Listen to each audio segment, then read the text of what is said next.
Channel को subscribe करना ना भूलें और हमारे ताज़ा वीडियो सबसे पहले देखने के लिए बेल आइकन को दबाएं।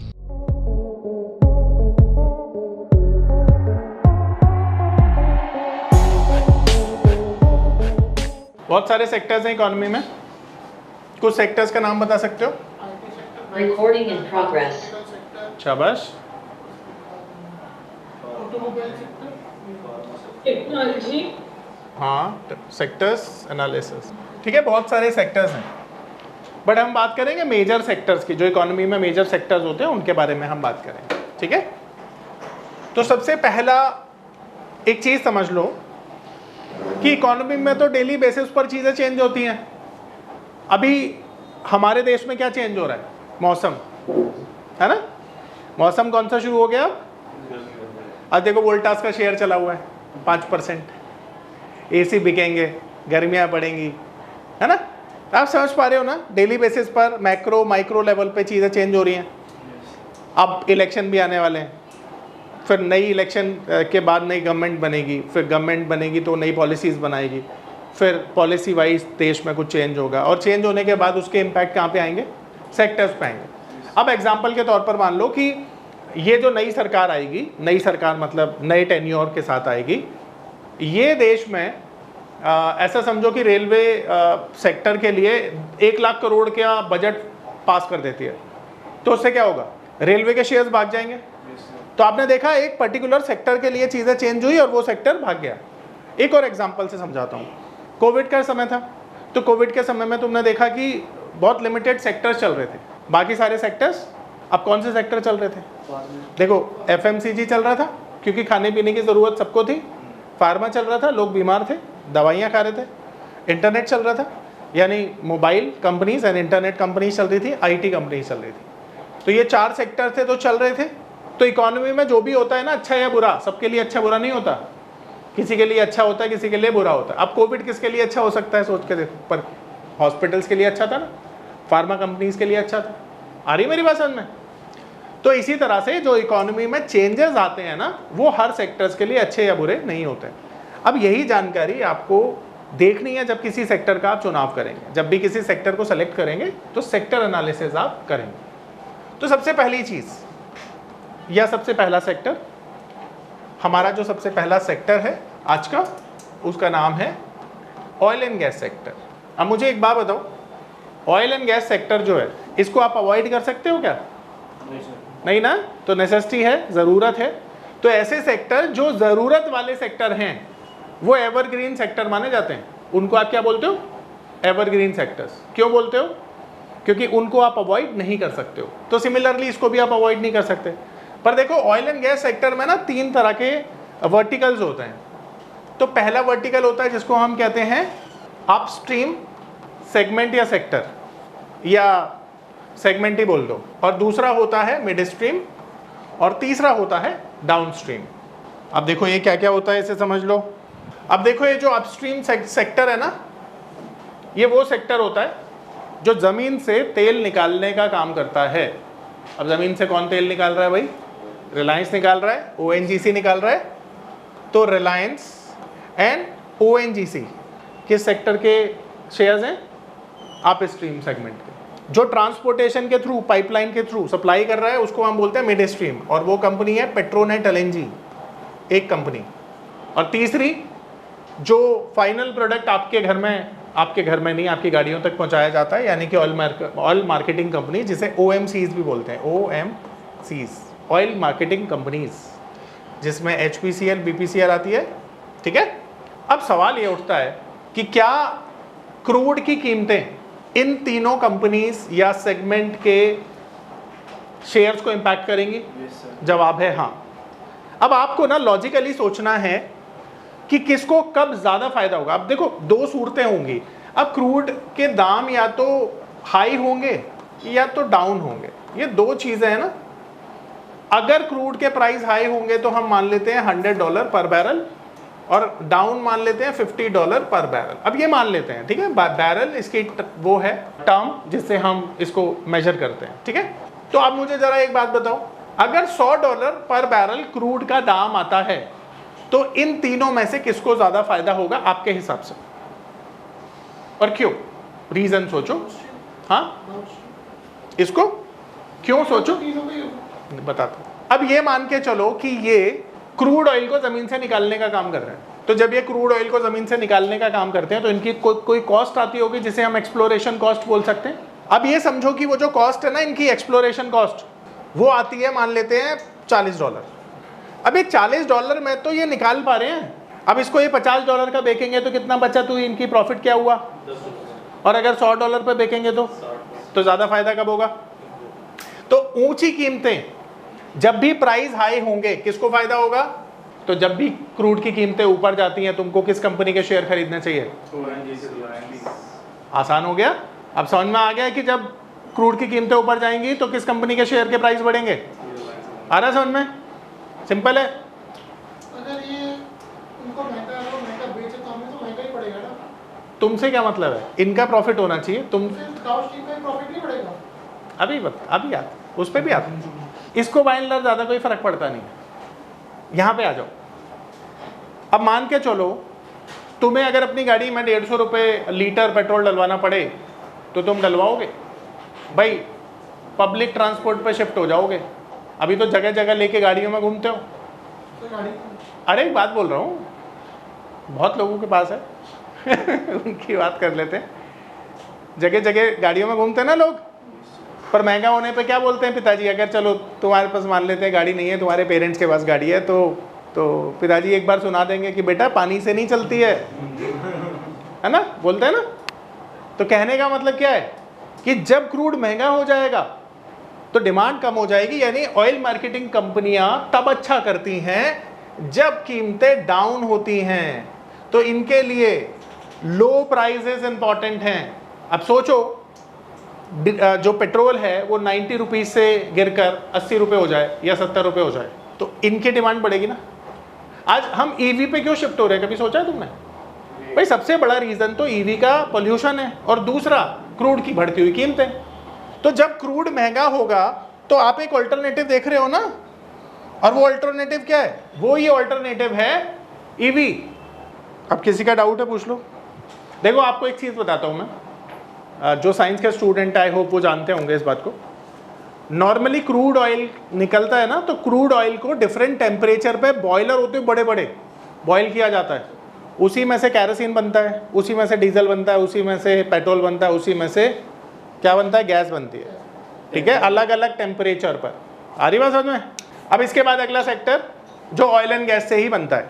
ठीक है, मतलब हम oil and gas dependent sector सबसे पहले पढ़ रहे हैं। तो सेकेंड जो सेक्टर है, इसका नाम है पेंट सेक्टर। पेंट सेक्टर, ठीक है। अब देखो ये पेंट सेक्टर क्या होता है समझो। ये कंज्यूमर ड्यूरेबल आइटम माना जाता है। कंज्यूमर आइटम जिसे आप यूज कर रहे हैं, ड्यूरेबल जिसे लंबे समय तक किया जा सकता है। तो आप घर में जब पेंट कराते हैं तो 1-2 साल तो चली जाता है, तो इसलिए ड्यूरेबल है। अब कंज्यूमर ड्यूरेबल होने की वजह से आप देखते हो यार पेंट एवरग्रीन सेक्टर है। आपको सबसे पहले ना अपने आसपास देखना है कि पेंट का यूज कहाँ कहाँ होता है। तो आप देखोगे यार पेंट का यूज तो हर जगह होता है। कैसे कैसे होता है याद करो।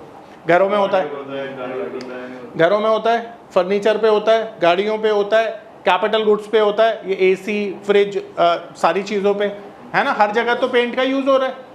तो पेंट एक ऐसा आइटम है जो काफ़ी कंज्यूम होने वाला आइटम है, तो इसीलिए ना पेंट एवरग्रीन सेक्टर माना जाता है। पर ध्यान रखो पेंट के लिए कुछ फैक्टर्स होते हैं जो बड़े इंपॉर्टेंट होते हैं। अच्छा, पेंट को 2 एस्पेक्ट से देखना है आपको, एक तो खुद के एस्पेक्ट से और एक कंपनी के एस्पेक्ट से। कंपनी के एस्पेक्ट से ऐसे देखना है कि भाई जो पेंट कंपनियां होती हैं वो पेंट बना रही हैं और उनका पेंट कब ज़्यादा बिकेगा। तो तुम देखोगे कि पेंट की जो डिमांड है ना फेस्टिवल पे ज़्यादा होती है। भाई देखो सबसे पहली तो फेस्टिवल पे डिमांड होती है, तो फेस्टिवल एक ट्रिगर माना जाता है इनके लिए, है ना। अच्छा, फेस्टिवल में मैं शादियों को भी इंक्लूड कर रहा हूँ, ठीक है, एक ही बात हो गई ना, उनके लिए तो फेस्टिवल है ना भाई, जिनके घर में शादी हो रही है। ठीक है, दूसरा ये जो पेंट है किससे बनता है, क्रूड ऑयल से बनता है। तो जो क्रूड है जब वो उसके प्राइस कम हो जाएंगे तो इनके मार्जिन बढ़ जाएंगे। अब सेम चीज अप्लाई करो, अगर क्रूड महंगा मिल रहा है तो मैं पेंट को महंगा करके बेचूंगा, और अगर क्रूड मुझे सस्ता मिल रहा है और पेंट की कीमत सेम है तो मेरे मार्जिन बढ़ जाएंगे। तो लोअर ऑयल प्राइस, क्रूड के प्राइसेस, अगर क्रूड प्राइस लो हैं तो इसके लिए पॉजिटिव रहता है, ध्यान रखना, ठीक है। तीसरी चीज ऑटो सेल्स, देखो ऑटो सेल्स अगर बढ़ेगी ना तो पेंट की डिमांड भी अपने आप बढ़ेगी, आ रहा है समझ में। और चौथी चीज डिस्पोजेबल इनकम। अब डिस्पोजेबल इनकम समझ लो। अब देखो डिस्पोजेबल इनकम वो इनकम होती है जो आप खर्चा कर पाते हैं। मान लेते हैं आपकी इनकम, आप 10 लाख रुपए कमा रहे थे, इस साल आपका प्रमोशन हुआ और आपकी सैलरी बढ़ गई 2 लाख रुपए। अब आपकी सैलरी कितनी हो गई? तो ये 12 लाख रुपए में अब आप कितना अधिक खर्च कर पाएंगे? तो यही डिस्पोजेबल इनकम है। तो जब डिस्पोजेबल इनकम बढ़ती है फॉर एनी रीजन तो इकोनॉमी में कंज्यूमर ड्यूरेबल आइटम की डिमांड बढ़ जाती है। तो ये 4 चीजें इंपॉर्टेंट है किसके लिए? पेंट सेक्टर के लिए। तो पेंट सेक्टर कब चलेगा ये आपको 4 फैक्टर से पता चल जाएगा। मेरी बात समझ में आ रही है? कोई डाउट है पूछ लो। आगे चलें। एविएशन अगला सेक्टर है। अब आप सबको पता है ना एविएशन सेक्टर कौन सा होता है? उड़ के जाने वाला। तो मैं नहीं कहता, वॉरेन बफेट साहब कहते हैं कि एविएशन सेक्टर में कभी भी पैसा नहीं डालना भाई, क्योंकि लॉस मेकिंग कंपनी होती है, ठीक है। इतिहास गवाह है, जो इसमें पड़ा बर्बाद हुआ। तो एविएशन सेक्टर को ना कर दो ऐसे। पर इसके लिए भी कुछ ट्रिगर होते हैं जो मैं आपको बताता हूँ। तो देखो नॉर्मली प्लेन चलाने के लिए हमको किसकी ज़रूरत पड़ती है? फ्यूल की। उसे कहते हैं ATF, एविएशन टर्बाइन फ्यूल, ठीक है। ये क्रूड का हाई ऑक्टेव वाला रूप होता है। तो अगर क्रूड, अब ये बनता तो क्रूड से ही है ना, तो क्रूड ऑयल के प्राइसेस अगर मान लो नीचे जाएंगे तो इनके लिए अच्छा रहेगा, ठीक है। तो इनके लिए पॉजिटिव रहता है। दूसरा देखो आजकल तो ज़िंदगी ना मिलेगी दोबारा कल्चर चल रहा है ना, तो लोग घूमे जा रहे हैं, उनको लगता है यार कल तो होगा ही नहीं उनका। तो आजकल क्या है, प्लेन की टिकटें हमेशा ऑक्यूपाइड, कभी भी तुम कर लो। पहले दिल्ली से मुंबई की टिकट मिल जाती थी 3500 रुपये की, अब 5000 से कम मिलती नहीं है, 5500 6000 तक जाती है। तो ये सारी चीज़ें समझ रहे हो। तो फेस्टिवल इसके लिए पॉजिटिव है, ठीक है। लोग घूमते हैं पर अब तो फेस्टिवल नाम मात्र के लिए रह गया है, रोज ही फेस्टिवल होता है, इसका मन करे कल बुक करा के चला जाए, ऐसे ही ना भाई, ठीक है। तीसरा डिस्पोजेबल इनकम यहाँ भी इंपॉर्टेंट है। तो ये 3 फैक्टर जो है ना एविएशन कंपनी के लिए इंपॉर्टेंट है, ध्यान रखना, ठीक है। पर एविएशन कंपनी के शेयर्स को इन्वेस्टमेंट के लिए ऑप्ट मत करना, अच्छे नहीं माने जाते, ऐसा मैं नहीं कह रहा, वॉरेन बफेट साहब ने कहा है। आगे मेरी बात समझ में? अब यहाँ कोई डाउट है पूछ लो। ऑयल एंड गैस सेक्टर हमारा हो गया, तीन सेगमेंट। अब चौथा सेक्टर, तो चौथा सेक्टर है मेटल्स। अब देखो ये मेटल्स जो होता है ना, ये आपके पोर्टफोलियो में होना चाहिए। अब मेटल्स का काम क्या होता है पहले समझ लो। मेटल्स कंपनियां मेटल प्रोड्यूस करती हैं और फिर उनको एक्सपोर्ट भी करती हैं और अपने डोमेस्टिक में भी सप्लाई करती हैं। जैसे मान के चलो आप अगर घर बना रहे हो तो आपको स्टील की ज़रूरत पड़ेगी ना, आपको स्टील की ज़रूरत पड़ेगी। तो ये स्टील कहाँ से मिलेगा आपको? Steel authority of India SAIL आपको स्टील देगी, पर उसका ना स्टील महंगा आएगा, उसका स्टील महंगा आएगा। तो आप सस्ता स्टील खरीदोगे। देखो अगर मेरे घर में भी मेरे को स्टील यूज़ करना है तो मैं स्टील अथॉरिटी ऑफ इंडिया से थोड़ी ना लेने जाऊँगा, मैं तो वेंडर देखूंगा, मुझे नहीं पता वो कहाँ से लेके आ रहा है। पर अल्टीमेटली उसका काम क्या है स्टील अथॉरिटी ऑफ इंडिया का, कि आपको इंडिविजुअली नहीं देती, तो वो अपने बल्क बायर्स को देती है, यानी होलसेलर को देती है, एंड वो सप्लाई करता है। अब सवाल ये उठता है कि आप घर कब बना रहे हो, आप रोड कब बना रहे हो, आप बिल्डिंग्स कब बना रहे हो? तब बना रहे हो जब जेब में पैसा है। भाई मैं तब घर बनाऊंगा जब मेरे पास पैसा होगा, तुम घर तब बनाओगे जब तुम्हारे पास पैसा होगा। यानी इन शॉर्ट घर तब बनेगा, मकान तब बनेगा, रोड तब बनेगी, बिल्डिंग तब बनेगी जब ग्रोथ की बात होगी, और ग्रोथ तो पैसे से ही होती है। अब 2 एस्पेक्ट से समझते हैं। स्टील की 2 डिमांड होती है, एक इंडस्ट्रियल डिमांड और एक डोमेस्टिक डिमांड। डोमेस्टिक तो हमारी ग्रोथ पर डिपेंड करता है, और जो कंट्री की ग्रोथ है वो सरकार की नीतियों पर और सरकार की इनकम पे डिपेंड करता है। तो जब कंट्री की ग्रोथ होती है ना, जब भी देश में ग्रोथ होती है तो सबसे पहला सेक्टर कौन चलता है? Metal sector. तो मेटल सेक्टर के लिए ग्रोथ सबसे ज़्यादा इंपॉर्टेंट होती है, ध्यान रखो। आ रहा है समझ में? तो ग्रोथ को कैसे देखोगे आप? GDP और IIP, इनसे ग्रोथ को देख सकते हो, ठीक है। आ रहा है समझ में? दूसरी चीज़ लो इंटरेस्ट रेट। तो लो इंटरेस्ट रेट से क्या होता है, कंपनियां डिमांड करती हैं। आप देखो फॉर एग्जांपल ज़्यादा मैन्युफैक्चरिंग कब होगी? जब इंटरेस्ट रेट लो होगा।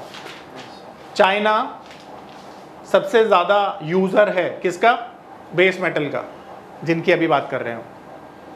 अब चाइना में अगर डिमांड बढ़ गई तो 2 वजह से बढ़ेगी। एक तो वहाँ पे ग्रोथ बढ़ जाए, और दूसरा वहाँ पे इंटरेस्ट रेट डाउन आ जाए। तो इंटरेस्ट रेट तो अभी डाउन किया है चाइना ने, तो आप देखोगे कि लोअर इंटरेस्ट रेट के सिनेरियो में ग्रोथ बढ़ जाती है। इसीलिए ये दोनों फैक्टर हम देखते हैं बेस मेटल के शेयर्स को चलने के लिए।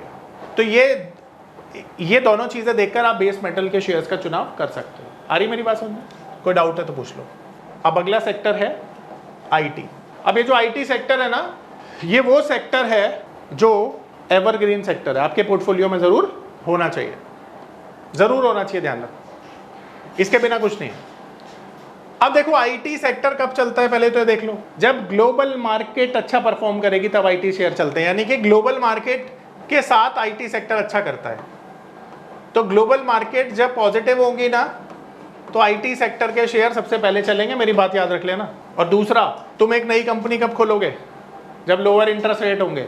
तो जब इंटरेस्ट रेट लो होते हैं तो क्या होता है, इनको काम मिलता है। तो लो इंटरेस्ट रेट और ग्लोबल मार्केट ये दोनों पॉजिटिव हैं, ठीक है। लोअर इंटरेस्ट रेट और ग्लोबल मार्केट ये दोनों पॉजिटिव माने जाते हैं आईटी सेक्टर के लिए। अब देखो फार्मा सेक्टर मेरा पर्सनल व्यू है, वैसे तो मैं तुम्हें बोलूँगा नहीं, मेरा पर्सनल व्यू है कि मेरे को फार्मा में ना बहुत ज़्यादा कॉम्प्लिकेशन लगती है। मुझे लगता है फार्मा सेक्टर में हर छोटी और बड़ी न्यूज़, मतलब बहुत ये ना पॉलिसी ड्रिवन सेक्टर है, यहाँ पे कोई भी पॉलिसी चेंज होती है, कोई भी, क्योंकि सेंसिटिव सेक्टर है ना, तो फार्मा सेक्टर बहुत ज़्यादा मुझे ऐसा कॉम्प्लेक्स सेक्टर लगता है। बाकी तुम लोग अपने एनालिसिस से देख सकते हो उसको, इसको पोर्टफोलियो में रखना है नहीं रखना ये कंडीशनल है, तो इसका चुनाव तुम खुद ही करना अपने विजडम से। मैं तुम्हें ये बता देता हूँ फार्मा सेक्टर के लिए क्या क्या इंपॉर्टेंट होता है। तो सबसे पहले तो देखो फार्मा कंपनियाँ, मैक्सिमम कंपनियाँ एक्सपोर्ट करती हैं, और जब वो एक्सपोर्ट करती है ना, तो एक्सपोर्ट में क्या होता है कि उनको डॉलर मिलते हैं, एक्सपोर्ट करेंगी तो डॉलर मिलेंगे। अब एक चीज़ समझना कि जब वो एक्सपोर्ट कर रही हैं तो हमारे यहाँ पर तो सिर्फ वो मेडिसिन बना रहे हैं, बाकी वो एक्सपोर्ट ही कर रहे हैं। तो एक्सपोर्ट करने के लिए उनको अप्रूवल लेना पड़ता है किसका, यूएस एफडीए का, अगर यूएस में कर रही है तो सबसे पहले ही समझ लेना फार्मा कंपनी को रेगुलेट करता है यूएस एफडीए। और अगर उसमें कोई भी खामी पाई जाती है ना उनकी मेडिसिन मेकिंग में कोई भी, तो यूएस एफडीए क्या करता है, ऑब्जर्वेशन दे देता है, ऑब्जर्वेशन। तो यूएस एफडीए की ऑब्जर्वेशन नेगेटिव मानी जाती है। ऑब्जर्वेशन का मतलब होता है कोई भी आपत्ति, तो ये नेगेटिव होता है जब भी यूएस एफडीए ऑब्जर्वेशन रेज करता है किसी भी फार्मा प्लांट के लिए, वो नेगेटिव फैक्टर माना जाएगा, ध्यान रखना, ठीक है। दूसरा, इनको नई नई दवाइयों के लिए मिलते हैं पेटेंट, तो पेटेंट मिल गया तो एक नई मार्केट भी मिल गई, नई दवाई भी मिल गई, रेवेन्यू बढ़ जाएगा, तो पेटेंट पॉजिटिव माना जाता है।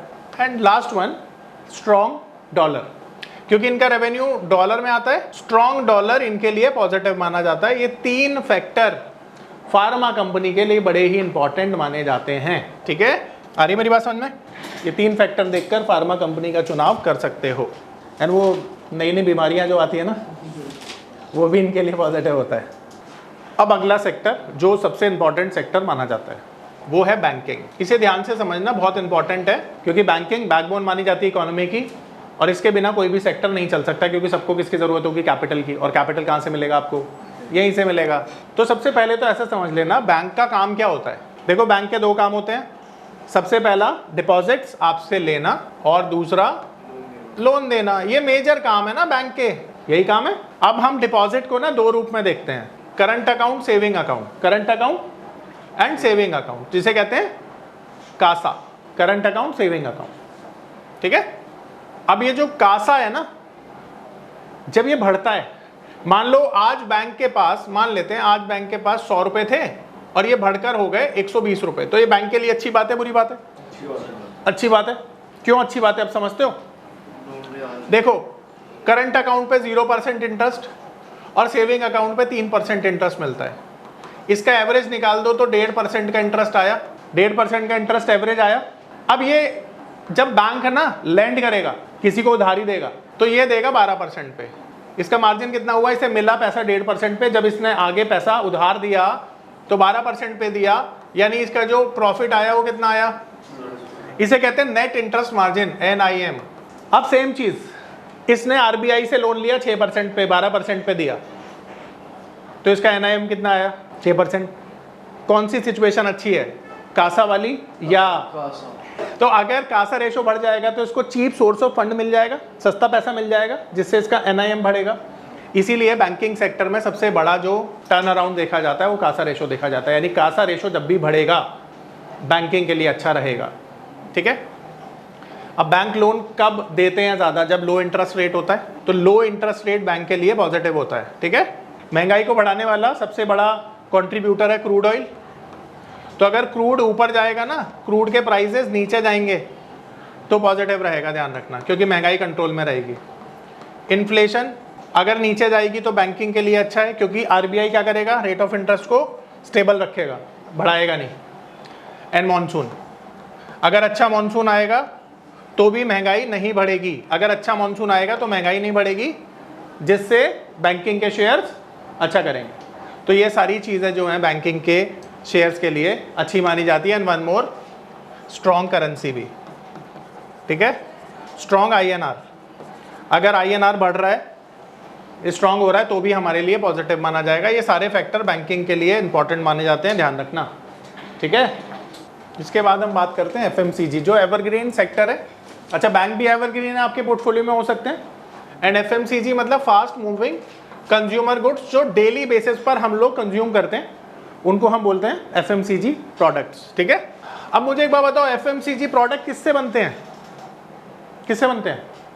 एग्रीकल्चर प्रोडक्ट से। तो मॉनसून सबसे बड़ा फैक्टर हो गया ना इसके लिए। रॉ मटेरियल इनको कहाँ से मिलता है? एग्रीकल्चर से मिलता है। तो मॉनसून अगर अच्छा आएगा, बेहतर आएगा, तो इनके लिए ये पॉजिटिव फैक्टर माना जाएगा।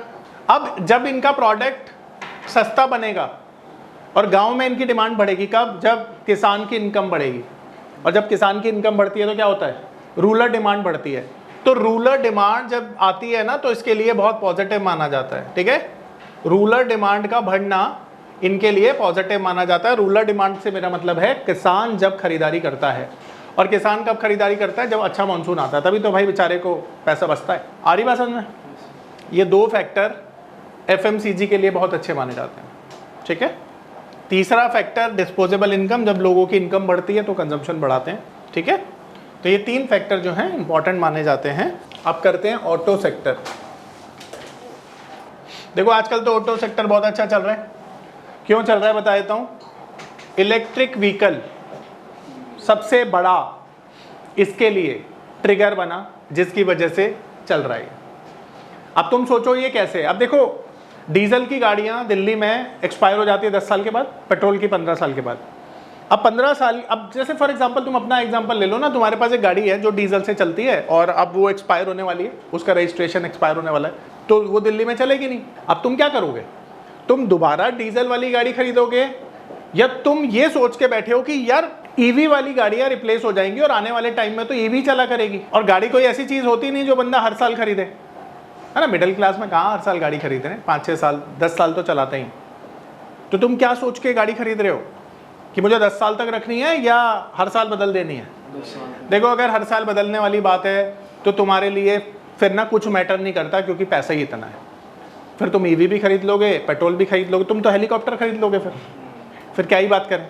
पर नॉर्मल अगर बात की जाए तो सिनेरियो क्या बोलेगा? कौन सी वाली गाड़ी खरीदोगे? ईवी, क्योंकि वो लंबी चलेगी।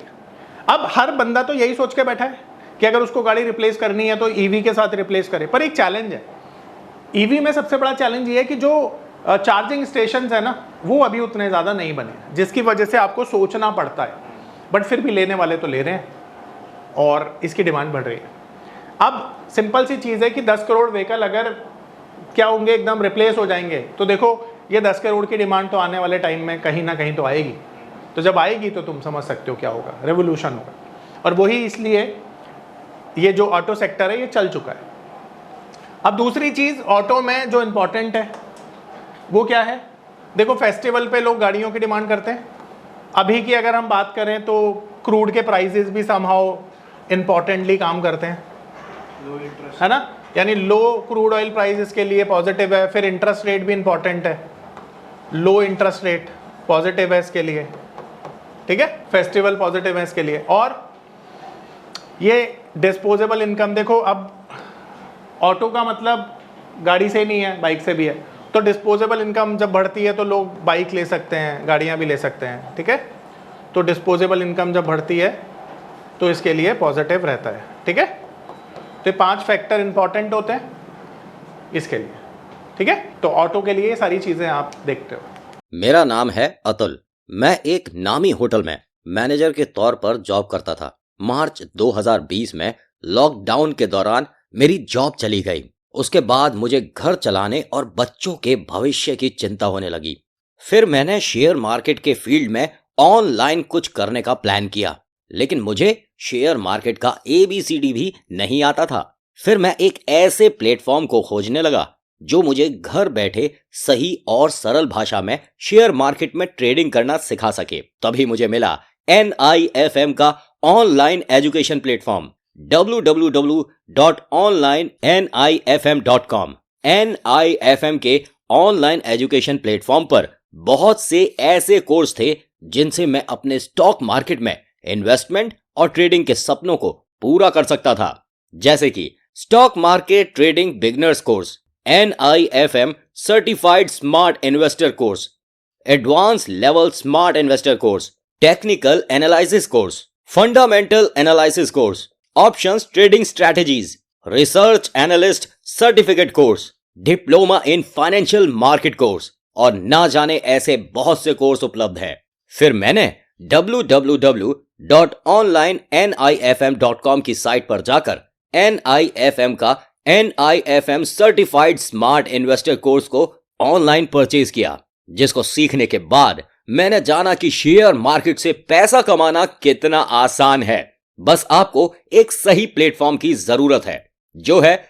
www.onlinenifm.com। NIFM के ऑनलाइन प्लेटफॉर्म की वजह से मैंने लॉकडाउन के दौरान शेयर मार्केट से अच्छी इनकम भी जनरेट की।